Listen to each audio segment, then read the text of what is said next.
सीताराम बच्चों। तो बच्चों जैसा आपको पता है कि हिमाचल प्रदेश पुलिस कांस्टेबल का जो एग्ज़ाम होने वाला है उसके लिए हमने फ्री मॉक टेस्ट की सीरीज चलाई हुई है। आज हमारा 44वां दिन है। तो आइए समय ना गंवाते हुए प्रश्न पे आते हैं। बोलता है अघोष वर्ण कौन सा है? अ, ज और झ, ह या फिर स। तो इसका क्या हो जाएगा बच्चों? अघोष पूछ रहा है तो ये हो जाएगा आपका स। क्यों? क्योंकि यदि हम की बात करें तो ये क्या है? ये आपका घोष में आता है ना? किस में आता है? घोष या फिर सघोष, है ना? क्योंकि जो भी आपके जितने भी आपके स्वर हैं वो आपके सघोष में आते हैं। फिर बोलता है अघोष में कौन से आते हैं? जो स्पर्शीय व्यंजन है उसका पहला और दूसरा, है ना? जैसे च छ, है ना? च और छ आएगा। देखो ज और झ किस में चला जाएगा? ये आपके घोष या सघोष में चले जाएंगे। ह आपके देखो जो ऊष्म है, ऊष्म के प्रथम तीन आएंगे आपके अघोष में, है ना? श, श, स और ह किस में जाएगा? ह भी आपका घोष या सघोष में जाएगा। तो इसका क्या हो जाएगा बच्चों? इसका आंसर हो जाएगा ऑप्शन डी, स, है ना? ठीक है, अगला प्रश्न करते हैं। बोलता है निम्न में से कौन सा घोष वर्ण है? तो निम्न में से घोष वर्ण कौन सा है बच्चों? मैंने अभी बताया कि जो आपके अघोष है ना, अघोष हैं वो पहला और दूसरा, और घोष की बात करें तो तीसरा, चौथा और पांचवा, है ना? तो जैसे क, ख, है ना, ये क्या है? दूसरा है, तो ये आपका अघोष में आएगा। च भी क्या है? पहला है, तो पहला और दूसरा आपके अघोष में आएंगे। ये क्या है? पांचवा, है ना? देखो त थ ये भी दूसरा है, तो ये क्या है? इसका आंसर क्या हो जाएगा? ये हो जाएगा आपका म, क्योंकि ये पांचवा है तो ये आपके घोष में आ जाएगा। इसका ऑप्शन सी हो जाएगा। अगला प्रश्न करते हैं। बोलता है हमारी राष्ट्रीय जाति भारतीय है। वाक्य में रेखांकित शब्द में संज्ञा है, तो कौन सी संज्ञा है बच्चों? व्यक्ति, जाति, समूह या भाव। तो इसका क्या हो जाएगा? इसका व्यक्ति हो जाएगा। मोस्ट इंपॉर्टेंट पूछा गया क्वेश्चन ढंग से पढ़ लेना है कि पूछ क्या रहा है ना। इसमें भाववाचक में मत कर देना। यहाँ क्या पूछा है? हमारी राष्ट्रीय जाति, है ना? तो राष्ट्रीय जाति बच्चों किसी भी राष्ट्र की एक ही जाति होती है, उसे राष्ट्रीय जाति कहते हैं। जैसे हम क्या हैं? हम भारतीय हैं। देखो अगर आपको सिंपल अकेला भारतीय पूछा हो तो हमेशा भाववाचक में जाएगा, पर यहाँ क्या है? यहाँ आपको बताया है हमारी राष्ट्रीय जाति भारतीय है, तो यहाँ जाति के बारे में बात की गई है ना। तो पर्टिकुलर एक विशेष चीज़ के बारे में बताया गया है, तो वो हमेशा व्यक्तिवाचक ही होगा। इसमें भाव मत कर देना। अकेला पूछे तो आपका भाव में आ जाएगा। पूछा गया क्वेश्चन है ये, है ना? ठीक है। बोलता है कि शेर दहाड़ता है वाक्य में डैश क्रिया का उदाहरण है। तो शेर दहाड़ता है वाक्य में कौन सी क्रिया है बच्चों? देखो मैंने पहले ही बोला है कि पहले कर्ता ढूंढो, फिर क्रिया ढूंढो, है ना? और फिर इन दोनों के बीच में प्रश्न करो, है ना? क्या और किसे, है ना? क्या और किसे, ये दो क्वेश्चन करने हैं, ठीक है? जैसे दहाड़ना क्या है? दहाड़ना आपकी क्रिया है ना, तो शेर क्या है? करता है ना? शेर क्या है आपका? करता है। तो शेर क्या दहाड़ता है? आंसर मिला? नहीं मिला। शेर किसे दहाड़ता है? आंसर मिला? नहीं मिला। तो क्या हो जाएगा बच्चों?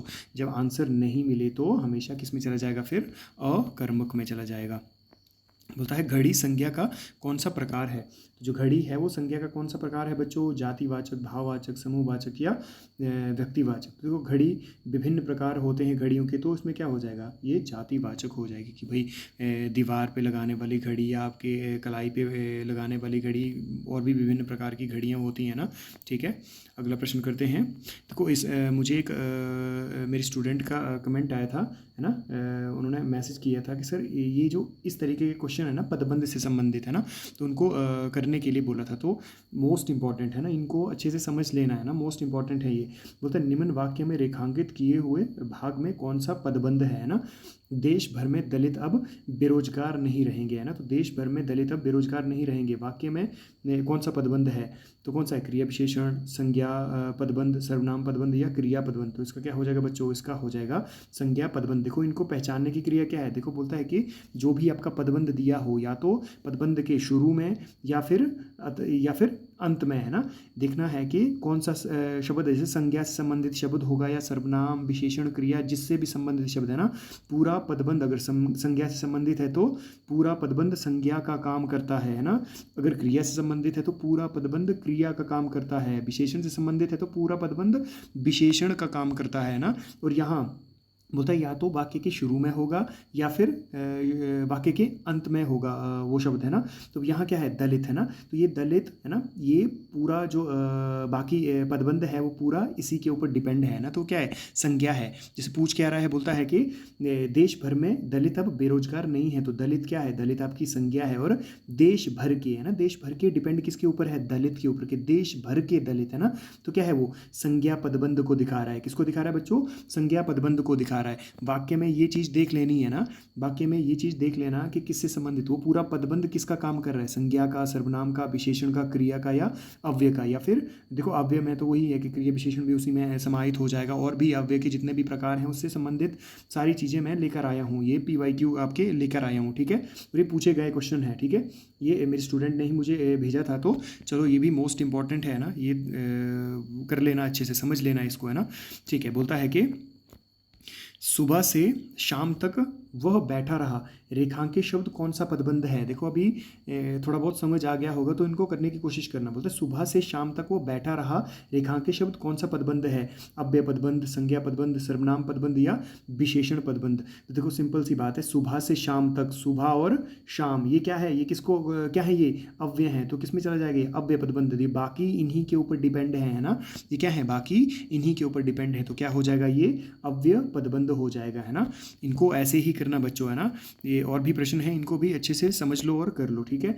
बोलता है अपने सामान के साथ वह चला गया, रेखांकित शब्द कौन सा पदबंध है, अपने सामान के साथ वह चला गया। तो के साथ, है ना, क्या है, रेखांकित शब्द में कौन सा पदबंध है, संज्ञा पदबंध, सर्वनाम पदबंध, विशेष्य पदबंध या अव्यय पदबंध। तो बिल्कुल अव्यय पदबंध। अव्यय में कौन सा है ना, आपको आ रहा होगा कि संबंध बोध, के साथ, के यहाँ, के वहाँ, है ना। तो क्या है, के साथ दिया है, तो क्या है, ये अव्यय का काम कर रहा है, ना कि संज्ञा, सर्वनाम या विशेषण का।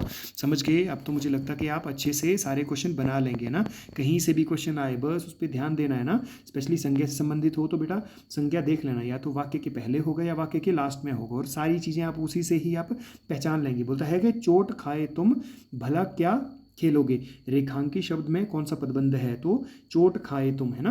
अव्यय पदबंध, संज्ञा पदबंध, क्रिया पदबंध या सर्वनाम पदबंध। देखो सिंपल सी बात है, यहाँ से ही आप पहचान लेते हैं ना कि चोट खाए, ये चोट खाए क्या है, किसके ऊपर डिपेंड कर रहा है, ये कर रहा है तुम के ऊपर। तो तुम क्या है, आपका सर्वनाम है ना, आपका सर्वनाम है। तो बोलता है कि पूरा जो पदबंध है वो किसका काम करता है, वो सर्वनाम का काम करता है, कि चोट खाए तुम भला क्या खेलोगे। तो क्या है, ये सर्वनाम पदबंध है। ऐसे ही सारे प्रश्न करना, ये सारे प्रश्न पूछे गए हैं बच्चों, है ना। बोलता है अयोध्या के राजा दशरथ के 4 पुत्र थे, रेखांकित शब्द में कौन सा पदबंध है। तो अयोध्या के राजा दशरथ, दशरथ क्या है बच्चों, ये है आपकी संज्ञा। तो संज्ञा, पूरा वाक्य आपके इसी के ऊपर डिपेंड कर रहा है। तो सिंपल सी बात है कि किस में जाएगा, आपका संज्ञा पदबंध में, ठीक है। अगला प्रश्न करते हैं। बोलता है शेर की तरह दहाड़ने वाले तुम क्यों काँप रहे हो, है ना, कि शेर की तरह दहाड़ने वाले तुम क्यों काँप रहे हो। समझने की कोशिश करनी है कि पूरा पदबंध किसके ऊपर निर्भर कर रहा है ना। तो यहाँ देखो, शेर की तरह दहाड़ने वाले कौन, तुम, है ना, कि शेर की तरह दहाड़ने वाले तुम क्यों कांप रहे हो। तो सिंपल सी बात है कि बच्चे शेर की तरह दहाड़ने वाला कौन है, तुम है। तो क्या किस में चला जाएगा, ये चला जाएगा आपका सर्वनाम पदबंध में, है ना, कि पूरा आपका जितना भी है ये वाक्य किस पे ऊपर डिपेंड कर रहा है, ये आपका सर्वनाम के ऊपर डिपेंड कर रहा है ना। ऐसे ही क्वेश्चन बनाना, देखो ज़्यादा ये बहुत ही ईजी है ना, ज़्यादा कुछ भी करने की ज़रूरत है नहीं, है ना। एक ये मोस्ट इंपॉर्टेंट बचा था, मैं क्या इसको भी कर देते हैं ना, ठीक है। बोलता है मुझे 2 पिसी हुई लाल मिर्च चाहिए, रेखांकित शब्द में पदबंध है, मुझे 2 पिसी हुई, है ना, 2 पिसी हुई लाल मिर्च चाहिए। तो ये पिसी हुई क्या है, संज्ञा पदबंध है, सर्वनाम पदबंध है, विशेषण पदबंध है या अव्यय पदबंध है। तो सिंपल सी बात है कि विशेषण, पिसी हुई, है ना, लाल मिर्च की विशेषता बता रहे हैं कि पिसी हुई, है ना, 2 पिसी हुई, तो ये विशेषता को बता रहे हैं, तो विशेषण पदबंध है। पूरा पदबंध किसको दिखा रहा है, ये विशेषता को दिखा रहा है ना। हाँ, बस ऐसे ही समझने की कोशिश करना बच्चों, ठीक है। समझ आ गया तो प्लीज़ कमेंट जरूर कर देना, है ना, ठीक है। अगला प्रश्न है, बोलता है कि राधा की गुड़िया बहुत सुंदर है, रेखांकित शब्द में कौन सा पदबंध है?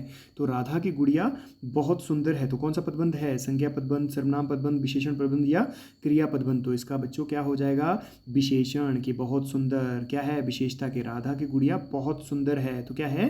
विशेषण पदबंध है ना।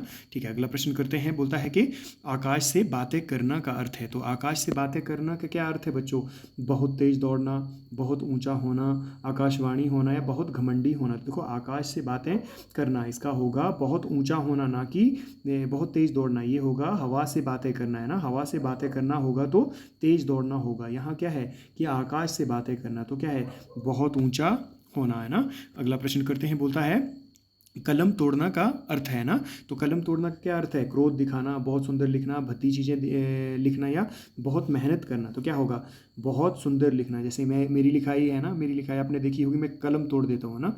ठीक है, तो वही यहाँ है। ठीक है, कलम तोड़ना का अर्थ क्या हो गया? ये बहुत सुंदर लिखना है ना, बहुत सुंदर लिखना। ठीक है, बोलता है तालू में जीव न लगना का अर्थ है। कि तालू में जीव न लगना का अर्थ है भूख से तड़पना, प्यास से परेशान, चुप ना रहना या स्वाद न मिलना। तो सिंपल सी बात है बच्चों, तालू के साथ जीव न लगना मतलब कि जीव क्या है? बोल ही रही है, बंदा बोल ही रहा है। जब तालू के साथ लगेगा तो क्या है? शांत है ना, बिल्कुल शांत। ठीक है, अगला प्रश्न करते हैं। बोलता है छंद का समानार्थी शब्द है। तो छंद का समानार्थी क्या है? आवरण, पद, बंधन या आचरण। तो सिंपल सी बात है, क्या हो जाएगा आपका? छंद का पद हो जाएगा, है ना। अगला प्रश्न है, बोलता है आम का पर्यायवाची शब्द नहीं है। तो आम का पर्यायवाची शब्द नहीं है अमृत, फल, आम, रसाल या पिक। तो इसका पिक नहीं है। तो पिक किसका पर्यायवाची है? आप मुझे बताएंगे। ठीक है, आप कमेंट करके बताएंगे। बोलता है अंधा गाए बहरा बजाए का अर्थ है। अंधा गाए बहरा बजाए का अर्थ क्या है? काम कोई और करे, लाभ कोई और ले, या फिर दो मूर्खों का साथ काम करना, या फिर दोनों की काम में तन्मयता, या उपरोक्त में से उपरोक्त एक से अधिक। तो इसमें क्या हो जाएगा बच्चों? अंधा गाए बहरा बजाए। तो इसमें क्या हो जाएगा? दो मूर्खों का एक साथ काम करना, है ना। ये क्या है? ये आपका हो गया अंधा गाए बहरा बजाए। ठीक है, अगला प्रश्न करते हैं। बोलते हैं भीरू का पर्यायवाची होगा। तो जो भीरू है बच्चे, उसका पर्यायवाची क्या होगा? निडर, सदमा, डरपोक या श्रेष्ठ। तो इसका क्या हो जाएगा? भीरू का होगा डरपोक, है ना। भीरू का डरपोक। ठीक है, देखो बेटा, आपकी जो मैंने मैराथन के लिए बोला था वो आपके कंटेंट बिल्कुल बन गया है ना। आज पूरा दिन लगा है मुझे, है ना। 200 क्वेश्चन बन गया है। तो इसको देखो बनाने में मैं कोशिश करूँगा कि आज ही मैं वीडियो इसकी रिकॉर्ड कर लूँ, है ना। तो थोड़ा अगर समय लगता है तो बच्चों थोड़ा सा पेशेंस रखना, है ना। आपको कल किसी भी हालत में मिल जाएगी ना, और अच्छे क्वेश्चन हैं उनको कर लेना। और ये दूसरा जो आज का टॉपिक था, देखो पहले तो मेरा आज वैसे ही मन नहीं था, बहुत थक गया हूँ मैं। तो पर फिर भी मैं क्या भाई, ये जो एक टॉपिक बचा है ना, तो मेरा तो था कि मैं मैराथन ही दूंगा, है ना। पर अब ये एक टॉपिक बचा था, तो आई होप आप अच्छे से समझ गए होंगे। और देखो, बहुत उम्मीदें हैं आप लोगों से, बहुत अच्छे तरीके से चीज़ें करवाई हैं। जो नए बच्चे हैं वो एक बार प्लेलिस्ट चेक कर सकते हैं। प्लेलिस्ट में जो भी आपके टॉपिक दिए गए हैं उनको स्पीड में, है ना, वीडियो स्पीड में ही चला के देख लेना। और वर्ण से संबंधित तो देखो छोड़ना मत, एग्ज़ाम से पहले एक बार बिल्कुल अच्छे से पढ़ के जाना। और कोई भी जरा भी बच्चा लोग स्ट्रेस मत लेना, है ना। ये देखो, डर तो मैं सच बोलूँ मुझे आपसे ज़्यादा डर लग रहा है ना, क्योंकि आपकी परीक्षा तो इंडिविजुअली है और मेरी संपूर्ण रूप से है कि आप लोगों का नहीं, वो मेरा भी रिजल्ट है ना। वो मेरा भी रिजल्ट आपके साथ जुड़ा है, तो टेंशन तो मुझे भी है। पर टेंशन किस चीज़ की भाई, है ना। आपने पढ़ा है, बहुत अच्छे से पढ़ा है, तो आपको चिंता करने की बिल्कुल भी ज़रूरत नहीं है। ठीक है, आप आराम से जाओ, ऊपर वाले का नाम लेकर अपना कर्म करके आओ। ठीक है, बाकी ध्यान रखो, कल मिलते हैं। सीताराम।